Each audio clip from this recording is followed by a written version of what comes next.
The member for Hasluck has the call. Thank you, Speaker. My question is to the Minister for Home Affairs. What have recent reports found about the visa system over the last decade, and what is the Albanese Labor government doing to address these findings and clean up the mess? Call to the Minister for Home Affairs and the Minister for Cybersecurity.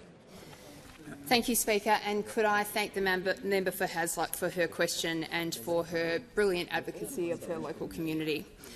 Speaker, yesterday I updated the House on the rapid review into the exploitation of Australia's visa system, which was led by former Victorian Police Commissioner Christine Nixon. And what Ms Nixon uncovered about our immigration system was absolutely shocking.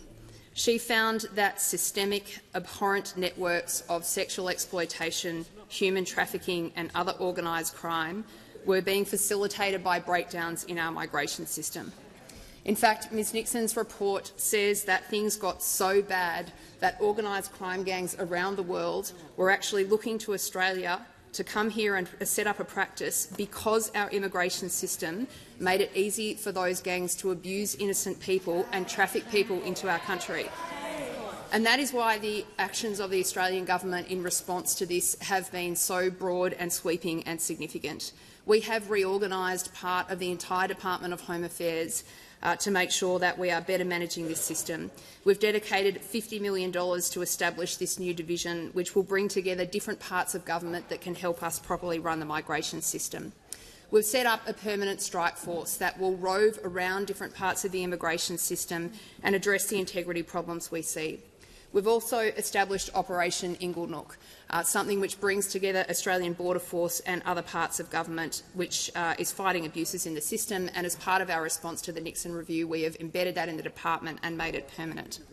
As a result of all these efforts, quite significant actions have been able to be taken in the specifics of what Ms Nixon found.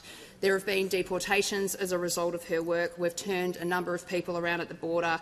Migration agents have been deregistered and there have been other associated activities. And I wanted to quickly provide the House with a case study which I think really well establishes how these problems in our migration system have kind of worked together to establish this environment that Christine Nixon talked about. We had an individual who arrived in Australia on a student visa in 2014, and he was found later not to have studied at all in Australia. Instead, he set up a sprawling underground sex worker racket which abused vulnerable people.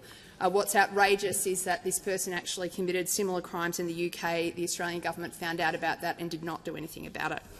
Now, one of the things that I find about this very upsetting, and I think Australians are angry about what they see here. They understand that there are risks involved in running a system like this. What they do not like, Speaker, is hypocrisy.